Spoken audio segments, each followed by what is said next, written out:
Contratos mercantiles. Abogado Carlos Solís.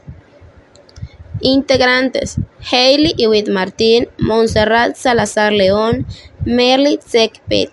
Quinto cuatrimestre, Grupo A de la Universidad del Sur. Introducción. Los contratos mercantiles son aquellos acuerdos de voluntades entre dos o más personas para producir o transferir derechos y obligaciones. Los contratos mercantiles pueden ser celebrados por aquellas personas físicas y morales que tienen capacidad legal y que no estén impedidas expresamente por la ley para ejercer el comercio, esto es, por comerciantes. Contrato estimatorio. Contrato estimatorio o contrato de consignación, también conocido como venta con pacto de recompra. Es un acuerdo entre dos partes, en que la primera parte se encarga de vender o transmitir sus bienes a la segunda parte, con la condición de que la primera parte tenga la opción de volver a recomprar esos bienes.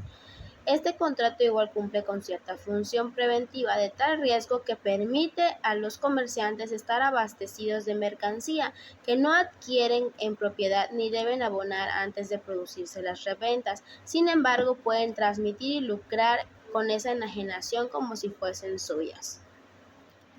Este contrato se considera bilateral o consensual por el consentimiento de ambas partes. Se considera oneroso porque hay un intercambio de bienes o de dinero y es un contrato principal ya que dependen de otro para su existencia. Este tipo de contrato involucra dos partes, que podemos llamarlos tradens, que significa que el que está entregando, y accipient, el que está aceptando. También los conocemos como enajenante y consignante, que son quienes están obligados a entregar la mercancía o transferir la mercancía de bienes, propiedades o servicios. Y el consignatario o adquiriente, quien es el encargado de recibir las mercancías, pagar el precio pactado por ellas y vender o revender dichas mercancías.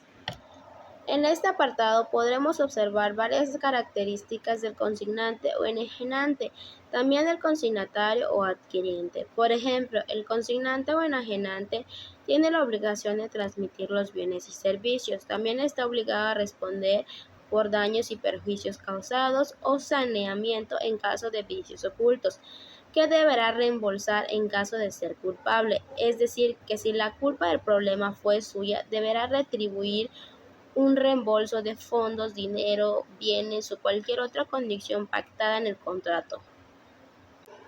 También tenemos a los consignatarios y adquirientes, que tienen la obligación de que una vez vendido el bien deberán cubrir el precio pactado. Si en caso de retener el bien o el producto obtenido, deberán restituir el bien o pagar un 3% del precio del valor del mercado. Tienen la obligación de conservar los bienes y están obligados a poner en inmediata disposición los bienes dados en consignación. Como pudimos observar, la obligación del consignatario o enajenante es transferir el bien al adquiriente o consignatario y pagar el precio correspondiente si desea realizar dicha compra.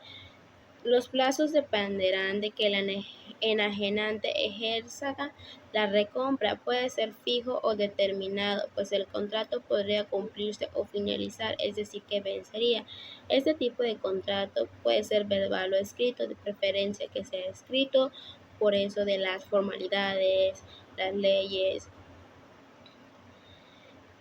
También podemos observar cómo se extingue este contrato. Puede ser por muerte de una de las dos partes, en incumplimiento de alguna cláusula, lo que llevaría a una demanda, la caducidad o el cumplimiento del contrato.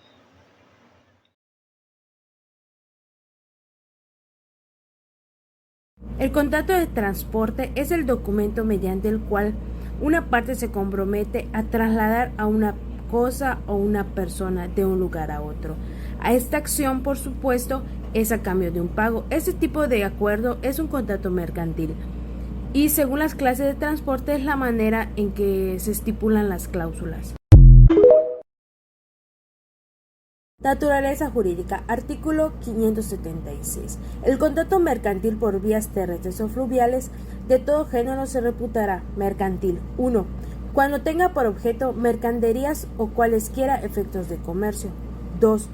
Cuando siendo cualquiera su objeto, sea comerciante el porteador o se dedique habitualmente a verificar transportes para el público. Este tipo de contratos involucra a dos partes. 1. El cargador.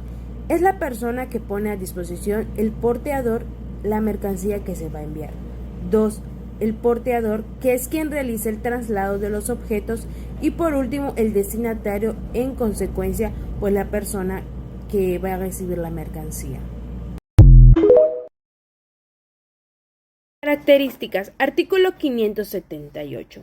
El contrato de transportes es rescindible a voluntad del cargador, antes o después de comenzarse el viaje, pagando en el primer caso el porteador la mitad y en el segundo la totalidad del porte, y siendo obligación suya recibir los efectos en el punto en el día en el que rescisión se verifique.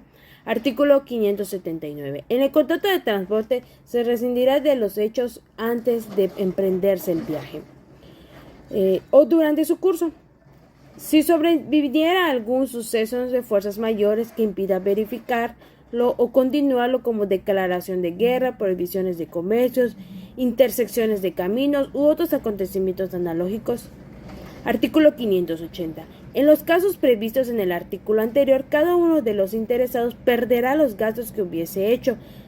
Si en el viaje no se ha verificado y si está en curso, el porteador tendrá derecho a que se le pague el porte en la proporcionalidad respectiva del camino recorrido y en la obligación de presentarse las mercancías para su depósito a la autoridad judicial del punto en que ya no se le sea posible continuarlo, probando y recabando la constancia relativa de hallarse en el estado consignado en la carta de porte, de cuyo hecho dará conocimiento oportuno del cargador o cuya disposición debe quedar.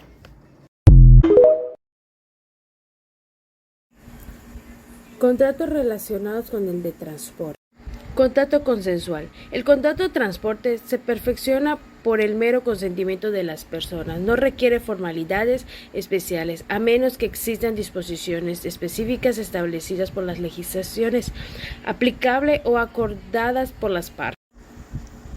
Contrato bilateral. Es un contrato bilateral porque implica obligaciones y derechos recíprocos para ambas partes. El transportista se compromete a transportar los bienes o personas, mientras que el remitente encargador se compromete a pagar al contrataciones acordadas.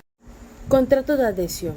En muchos casos, el contrato de transporte es un contrato de adhesión, lo que significa que las condiciones del contrato son predeterminadas por el transportista y el remitente o cargador tiene una opción limitada para negociaciones o modificar dichas condiciones. Esto se debe a que el transporte suele establecerse sus términos y condiciones en tarifas y condiciones generales de transporte que son aceptadas por el remitente al utilizar los servicios de transporte.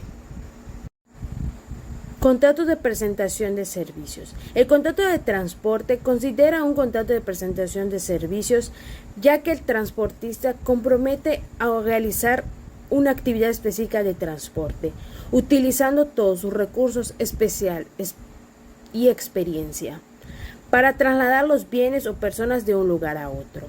El objetivo principal del contrato es la presentación del servicio de transporte. El transportista asume la responsabilidad de realizar de manera segura y eficaz. La carta del porte. 1. El nombre, apellido y domicilio del cargador. 2. El nombre, apellido y domicilio del porteador. 3. El nombre, apellido y domicilio de la persona a quien o cuya orden vaya dirigido los efectos, y si han de entregarse al porteador de la misma carta. 4. La designación de los efectos, con expresión de su calidad genérica, de su peso y de las marcas o signos exteriores de los bultos en que se contengan. 5. El precio del transporte. 6. La fecha en que se hace la expedición. 7. El lugar de la entrega al porteador. 8. El lugar y el plazo en que habrá de hacerse la entrega al consignatario. 9. La indemnización que haya de abonar al porteador en caso de retardos si sobre este punto mediare algún pacto.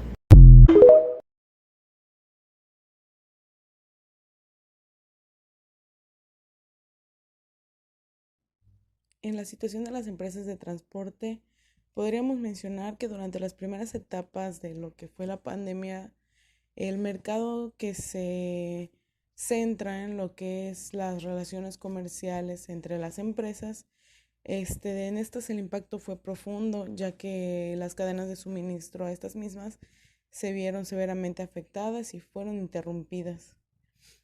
Gracias a esto se introdujeron rápidamente nuevas regulaciones a diferentes niveles. Hoy por hoy comienza, bueno, ya estamos un poco adelantados en lo que es la recuperación y muchas compañías que están interesadas en reubicar sus cadenas más, tanto más nacional como continuar expandiéndose. Normalmente buscan mm, como que expandirse hacia lo que es el mercado chino. Igualmente, durante la pandemia pudimos ver que el mercado B2C, que es el que se encarga de la relación directa de la empresa con el consumidor, fue creciendo, sobre todo en lo que es las compras por internet, ya que las personas, pues, por seguridad, para no salir o para hacer más ágil el adquirir sus cosas, optaron por el servicio online, que es justamente de lo que nos habla el mercado B2C, que es la directa relación entre el proveedor y el cliente. Este, mm, Han crecido en volumen y igualmente la variedad de productos que se envían en esta modalidad igual ha ido evolucionando y ha ido obviamente pues cambiando en base a lo que el consumidor pues ha necesitado durante el tiempo que pues estuvo la pandemia. En respuesta a esto y para no quedarse atrás, las empresas de logística pues fueron implementando otras estrategias para pues meter el desarrollo y pues poder crecer un poquito más. Le han invertido más en cuanto a seguridad, con plataformas de comercio, pues electrónico, personas, más personal y pues obviamente ampliando igual sus, pues, tanto horarios, rutas, para poder em, sobrellevar o para poder tener, pues, atender la demanda de lo que surgió durante esta época.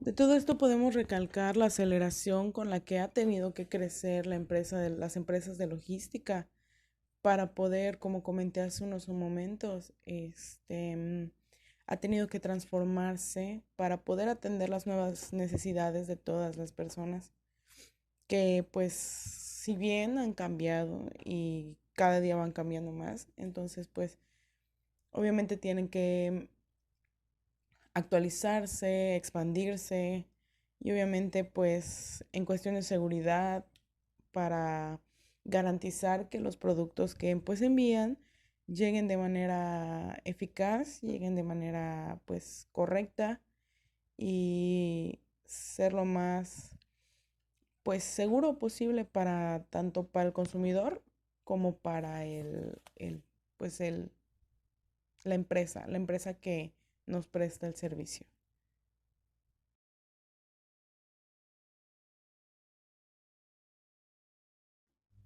El artículo 134 de la Constitución Federal nos establece que el gobierno federal, en conjunto con las otras autoridades, o sea, en cooperación con las otras actividades locales, tienen la facultad de crear y expandir nuevas vías de comunicación para facilitar pues lo que es la comunicación del transporte de las mercancías entre los que están enviando, que serían las empresas, y los que estamos recibiendo, que podrían ser mismas empresas o podrían ser pues en particulares, ¿no? Como veíamos hace rato, de los que envían directo a empresas y los que envían pues directo con el cliente, o sea, que son como las tiendas en línea, ¿sí? Entonces, básicamente de eso nos habla el artículo 134, que es la construcción y el establecimiento de estas vías también pueden encomendarse a particulares en los términos que este artículo pues disponga. Conclusión.